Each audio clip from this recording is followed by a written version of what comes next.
Hey everyone, my name is Lagnesh Thakur and I welcome you to another episode of Let's Build Something.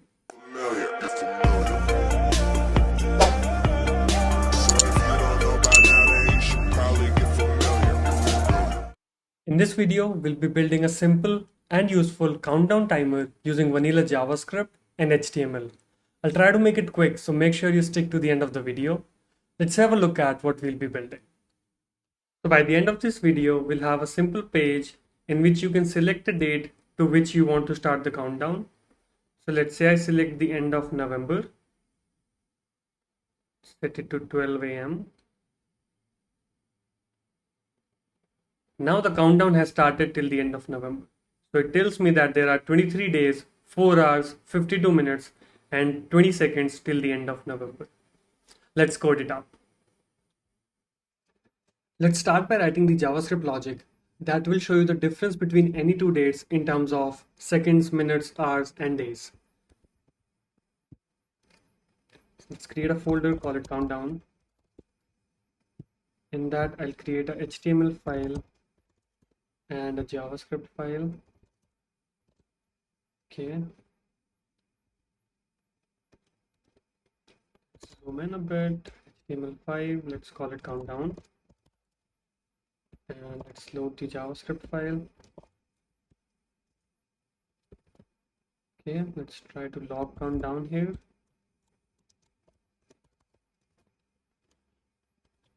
Let's see how that looks. Run this using the live server. And if you look at the console, we see countdown, so the JavaScript file is loading. Now let's try to write the logic to find the difference between two dates. Say I have a from date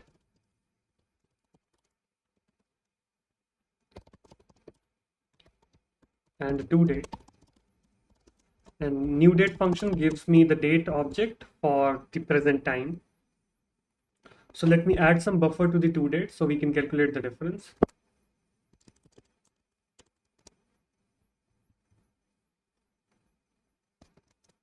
Okay. With this, we have set the month of to date to 1 month after from date, hours to 5 hours after, minutes to 15 minutes later, and seconds to 12 seconds later. So to date is now 1 month, 5 hours, 15 minutes, and 12 seconds ahead of from date. Now, how can we show that programmatically? The simplest thing that we can do is we can create a date diff variable and subtract from date from to date. Okay, let's try to log that. So what this gives us is the difference between two dates in milliseconds in number. And from that millisecond, we can figure out all that we want. So let's say I want to show the seconds. So seconds will be milliseconds divided by 1000.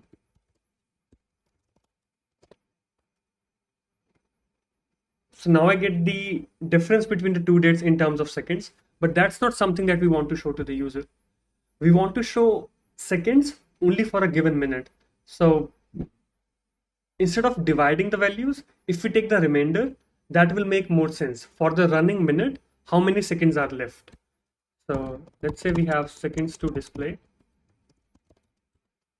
which becomes seconds modulus 60. Let's log that. Okay, we get 12. Because each minute consists of 60 seconds. When you're dividing the number of seconds by 60, whatever is the remainder are the seconds that are left. That will not be able to get converted to a minute. So we get 12 seconds. Similarly, we can have minutes. And minutes will be seconds divided by 60 because each minute has 60 seconds. Let's log that. So we get 43,515 minutes. Now again, we don't want to display that. We want to display the minutes in an hour. So I'll just copy this and say minutes to display will be minutes modulus 60. And we get 15.19 minutes, which matches with the values that we have said. But this 0.19 is already covered in seconds, which is 12 seconds. So to ignore that, I'll just floor this value. That means if it's 15.19, I'll only use 15. So there are two methods, floor and seal.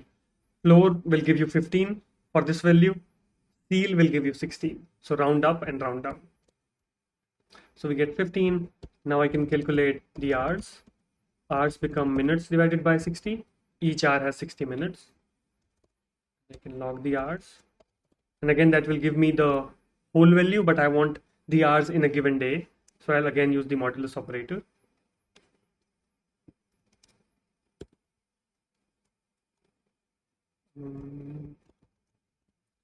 Hours to display. Okay, I get 5 hours. Now we'll find the day value. So days equals hours divided by 24. Okay, that gives me 30.21 days. I don't want the decimal, so I'll take days to display and floor the days value.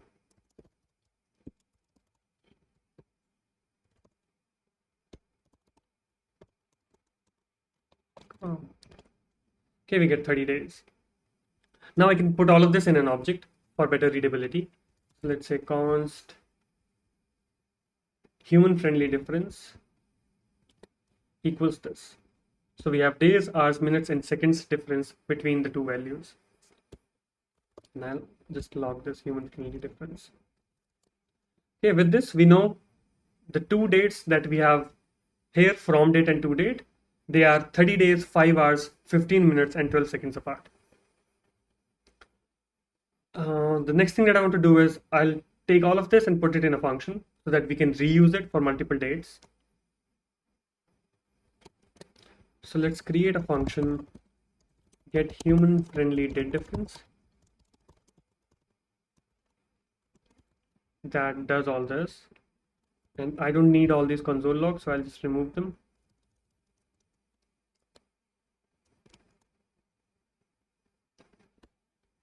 Okay, and let's return the human friendly difference object from the function.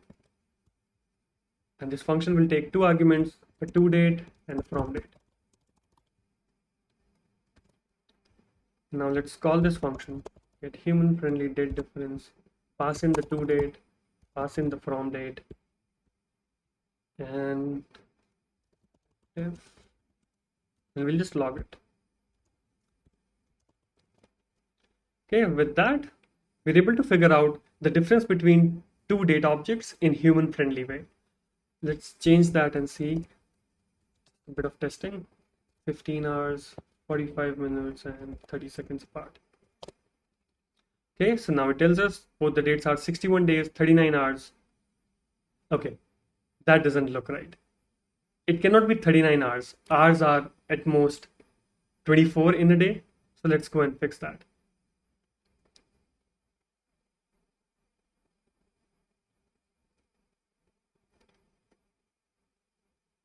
So it's flooring hours modulus 60.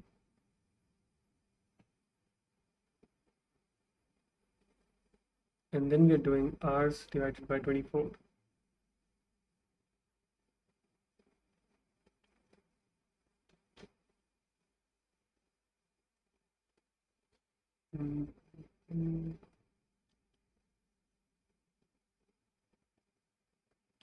So hours to display will not be modded by 60 because in one day there are 24 hours.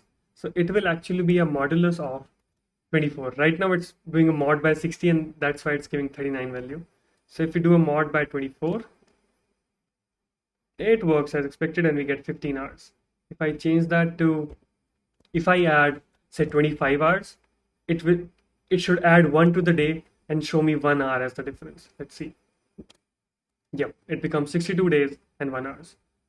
Now we can use this code anywhere in our HTML to calculate the difference between two dates. And this will come very handy when we are coding for the timer. So let's do that.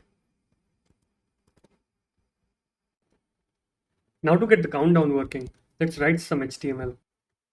So the first thing that I'm going to do is I'll include the Bootstrap library here, only for styling purpose. So it is the Bootstrap CSS. And now let's write some HTML. Say I create a container div.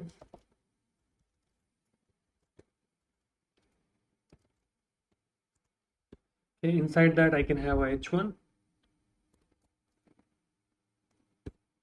that says how many days until. Okay, we have it here. This is inside a container. Now I'll create an input, type date time local, give it a name of. So what we want to take dynamically here is the to date, because the from date will always be the present date and we'll create a counter to the to date. So I'll just call it to date, give it ID to date. Okay, so I have my input here. Now on the change of this input, I can call a function. Let's say restart counter or restart countdown. So now when I change the value, okay, it tells me restart countdown is not defined, so I can define that here. We don't need this to date anymore. This was all just dummy data. All we need is this function, get human friendly date. Now we'll create another function, call it restart countdown. And when this function gets called, we'll take the value of this input. That will be our to date. Let's say it can be a const. To date equals document.get element by ID. To date dot value. Let's try to log it. Now when I change the date here, I get the to date. It is currently, it's a string. Let me change it to date object. Say new date and put the to date inside that. Now when I change it here, I get the date object, and our from date will again be the present date. So it can be just this. And now I can calculate the difference between these two dates.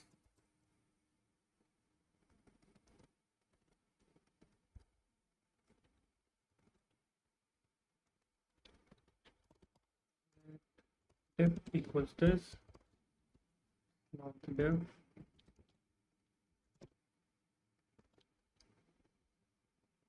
So if I change 1 hour,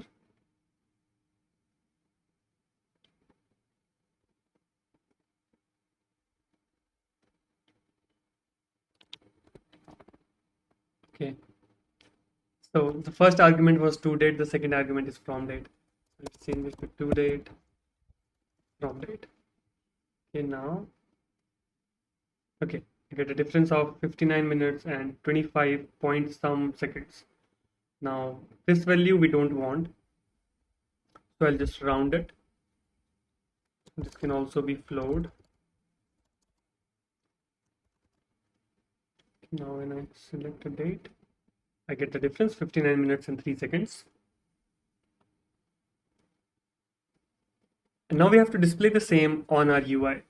So for that, I can use this div, say document.get element by ID. Let me create some HTML elements. So inside this container, I can have one more div. Let's say I call it countdown. Inside that countdown, I want to have 2 rows. Okay, and inside each row, I want to have column MD3. So as per Bootstrap grid system, there are 12 columns. So we want to display the days, hours, minutes, and seconds. So I'll just evenly distribute them by creating 4 columns of, which will be taking 3 columns from the 12 columns. So into 4. Okay, so that covers 12 columns. We just copy this, paste them here, and this will say days, hours, minutes, and seconds. Okay, and here I'll just give it, let me just copy this, and I'll use that as the ID here. Okay, and here I'll just say, okay, using the multiple cursors to speed up the process, document.getElement by ID.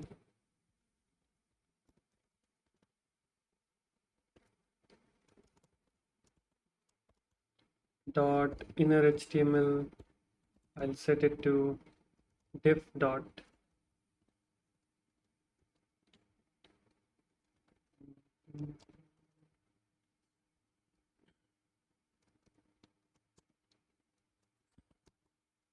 lowercase is to display.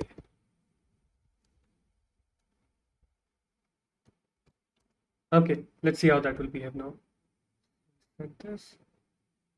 Everything is coming up as undefined. Let's try to find out why. So we get diff here. Oh, the to display was not needed. So let's remove that.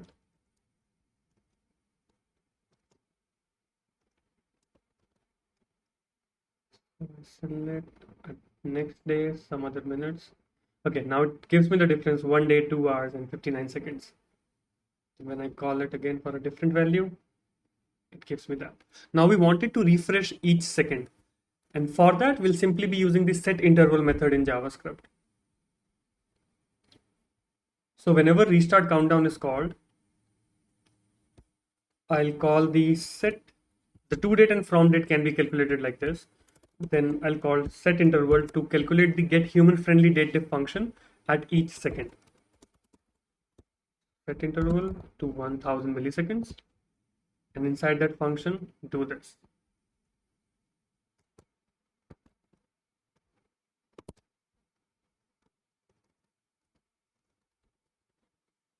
Let's also log it here. Now when we run it, I select a date and hour.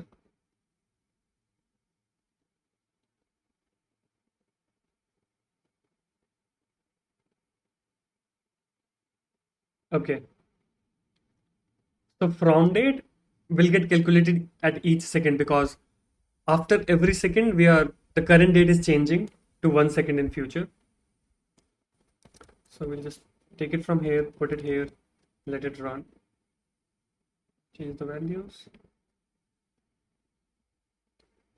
Okay, now the actual countdown is started.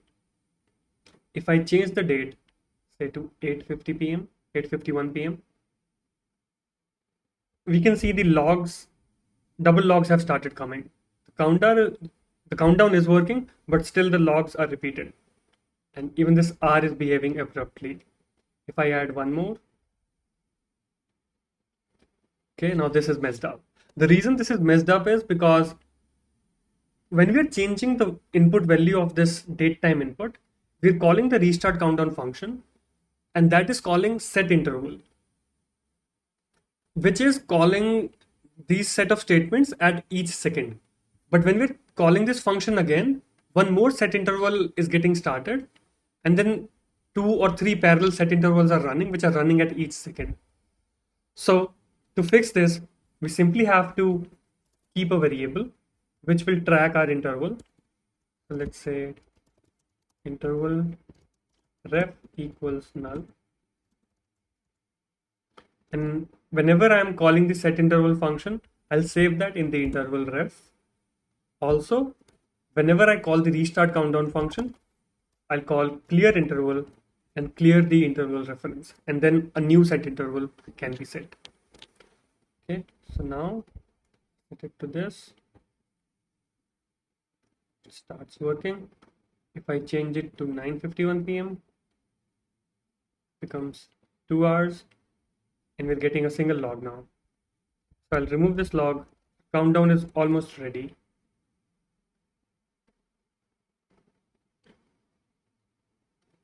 Oops. Yep. Okay, let's format it a little by adding some CSS. So I'll just add them here on this page.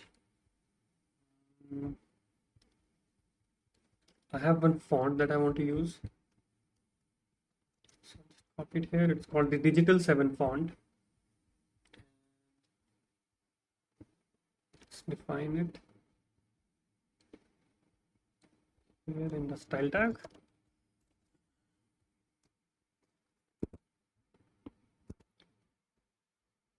And for my countdown class, I want to use that font.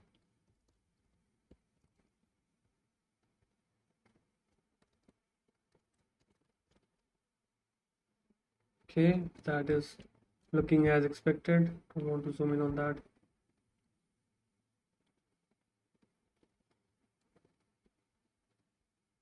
Okay, let's make it look a little different by giving some styling to the body. Okay, align everything is centered, set the background to gray, set the font family as Arial Helvetica. It looks like this. I want to put this to the center, so I'll just put it in a div, or let's use it here. Text center class from Bootstrap. So everything comes at center. For this, I want to give it a class, say, I want to increase the display size of it, so I'll use display1 here. Similarly, for the input, I'll use the class display5 maybe. 5 is a lot, let's use display6. Okay, let's set the background to none or transparent, and the border also. For the countdown, let's give it a class of padding from the y-axis 3. Shapes up a little. Okay, let's have a look at this now. So when I come to this page, I can select a date for which I need the countdown. And when I select that, the countdown appears. Okay, it's very small now. Let's increase the size of that.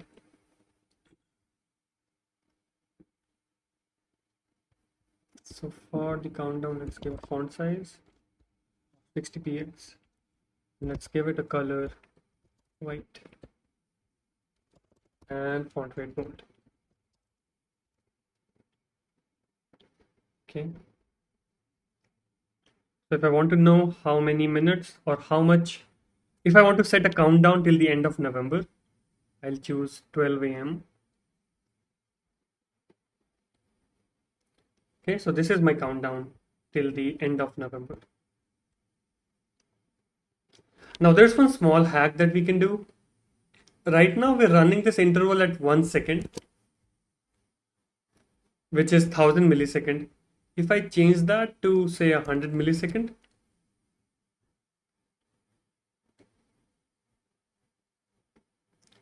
so it doesn't affect our display, but it's actually calling the function at each 100 millisecond now. And I can show the millisecond value here. So instead of using math.flow for seconds, I'll just use its decimal value, but fix it to say 2 decimal points.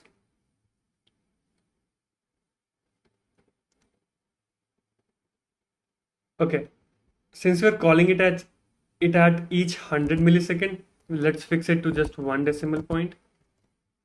Now,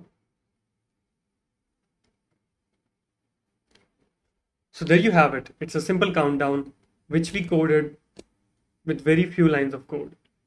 And this is something that you can use at a premiere of any application, or just to show it somewhere on your website if you have any new event coming up.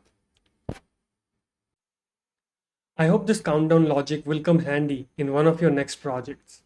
As always, please subscribe to the channel, and if you liked the video, please share it with your friends. Stay tuned for more learning videos. Peace out.